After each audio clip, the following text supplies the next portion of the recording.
Prime 9 Tamil நேயர்களுக்கு வணக்கம். நீண்ட நாட்களுக்கு பிறகு இந்த பெட்ரோல் டீசல் விலை உயர்வு ஏற்பட்டிருக்கு.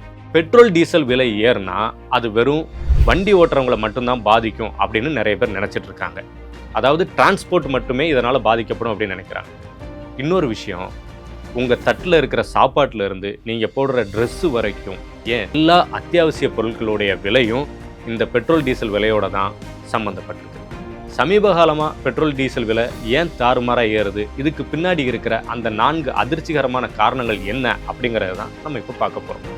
முதலாவது காரணம், இந்த புவிசார் அரசியல் தான் பெட்ரோல் டீசல் விலையை முக்கியமாக நிர்ணயிக்குது.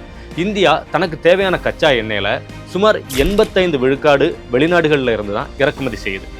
மேற்கு ஆசிய பதட்டம், சமீப காலமாக நிலவி வரக்கூடிய இந்த போர் சூழல், இதனால் உலக சந்தையில் கச்சா எண்ணெயோட விநியோகம் பாதிக்கப்பட்டிருக்குது. ஹார்முஸ் ஜலசந்தி, உலக கச்சா எண்ணெய் போக்குவரத்தில் 20 விழுக்காடு ஹார்முஸ் ஜலசந்தி வழியாக தான் நடக்குது. இதில் ஏற்படக்கூடிய சின்ன தடங்களும் சர்வதேச அளவில் கச்சா எண்ணெய் விலையை ஒரு பேரல் $100 மேலே கொண்டு போகுது. இப்போ ஈரான் அமெரிக்க போகிறனால ஸ்டேட் ஆஃப் ஹார்முஸ், அதாவது ஹார்முஸ் ஜலசந்தி முடக்கப்பட்டது உங்களுக்கு தெரிஞ்சிருக்கலாம். பொருளாதார காரணங்கள், இதை ரெண்டாவதாக பார்க்கணும். விலை உயர்வுக்கு பின்னாடி இருக்கக்கூடிய முக்கியமான பொருளாதார காரணங்கள் வரி மற்றும் டாலர் மதிப்பு, ரூபாய் மதிப்போட வீழ்ச்சி. சர்வதேச சந்தையில் எண்ணெய் பெரும்பாலும் அமெரிக்க டாலரில் தான் வாங்கப்படுது. அமெரிக்க டாலருக்கு நிகரான இந்திய ரூபாயின் மதிப்பு குறையும் போது நாம் அதிகப்படியான பணத்தை செலுத்த வேண்டிய தேவை இருக்கும். அப்படி அதிகப்படியான பணத்தை செலுத்தி எண்ணெய் வாங்கும்போது அதனுடைய விலை அதிகரிக்கும். 1 லிட்டர் பெட்ரோல் விலையில் கிட்டத்தட்ட 50 விழுக்காடுலேருந்து 60 விழுக்காடு வரை மத்திய மற்றும் மாநில அரசுகளோட வரி தான் இருக்குது. பெட்ரோல் இன்னும் ஜிஎஸ்டி வரம்புக்குள்ள வராததும் ஒரு முக்கியமான காரணமாக பார்க்கப்படுது.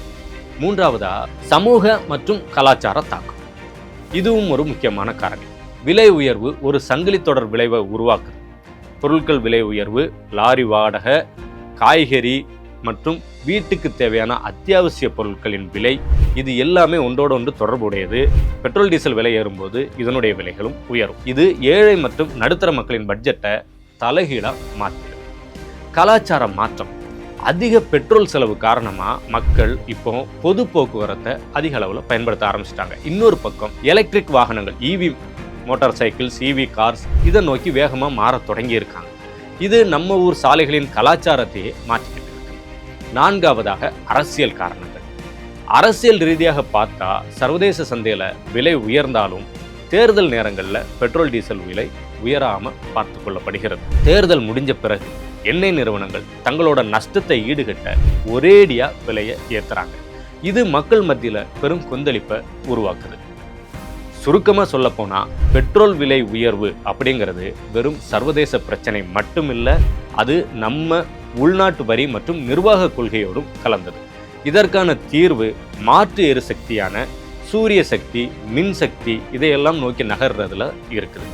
இந்த தகவல் உங்களுக்கு பிடிச்சிருந்தா, பயனுள்ளதாக இருந்தால் நீங்கள் லைக் பண்ணுங்கள், ஷேர் பண்ணுங்கள், சப்ஸ்கிரைப் பண்ணுங்கள்.